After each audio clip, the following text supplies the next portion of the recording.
If you are drafting your skirt, let's say your waist is 28 and the hip here is 40, then you're going to go like center front. Your center front, you label your center front, then from the waist you come down to the hip line. Here I'm using 9 inches for my hip line. That's waist to hip. Then from the waist to the hem line, I'm using 15 inches here, just like a short skirt. So I'm using 15 inches here. So you try to double check your line here, put it on the second side so that you can rule across the line, just like I'm doing here.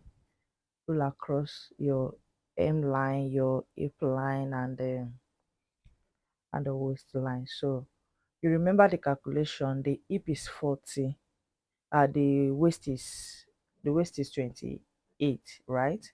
And 28 divided by 4 will give us 7, plus our 1 inch, that makes it 8. Then for the hip is 40. Then you now divide that 40 by 2. That will be your half bodies, which is 20, right?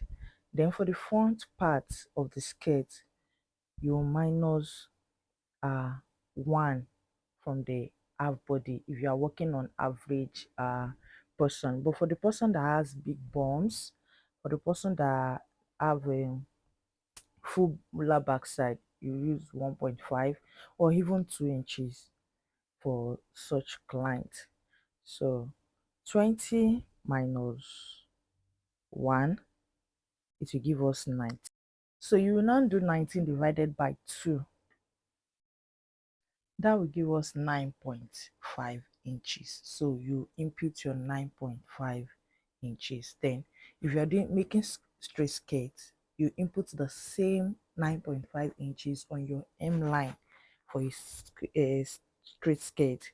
But if you are doing pencil skirts, you know how to minus your inches from the nail. That's not the purpose of this video.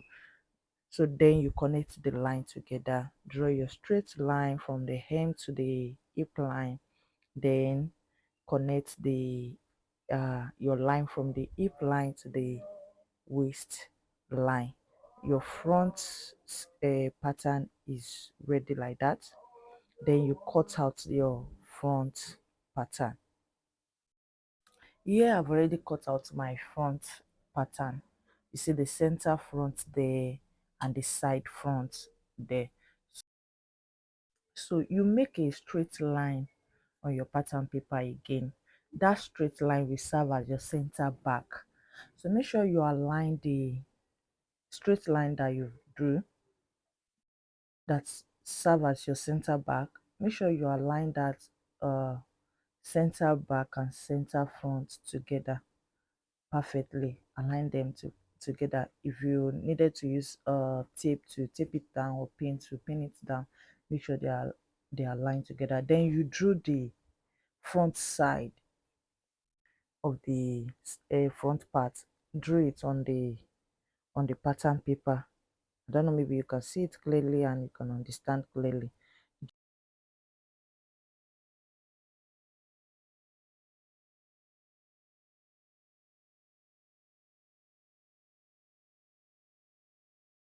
So after you traced it out, make sure you indicate where your hip line is on the back pattern too.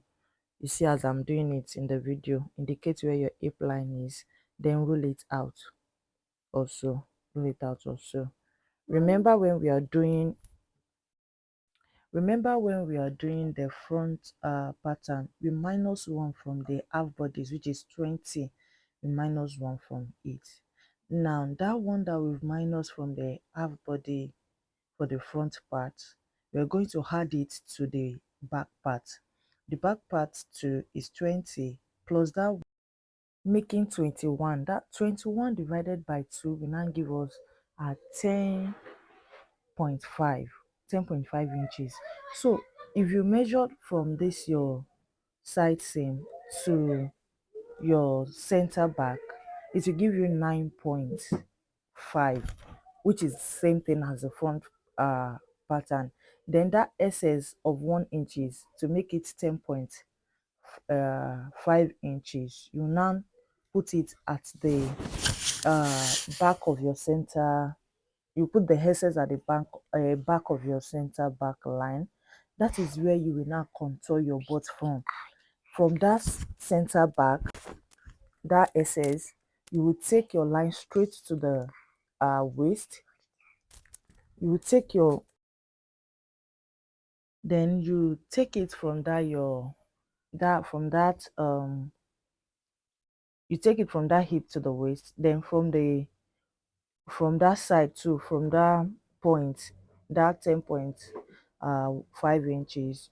If you are making straight skirt, you just take it down to your hem line like that. But if you are making pencil skirt, you know how to do the contouring for the neck line.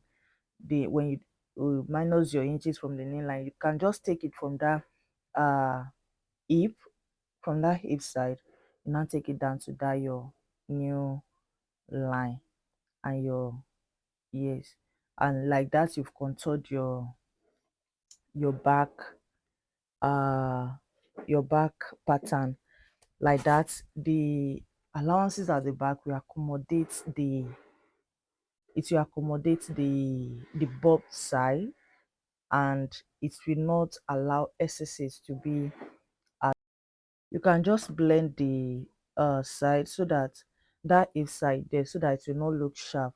So blend it out as you see that I did on the pattern paper.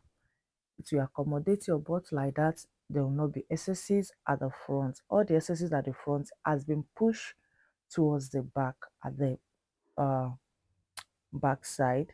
Then you put all your same allowance, your side same allowance, then your zip allowance.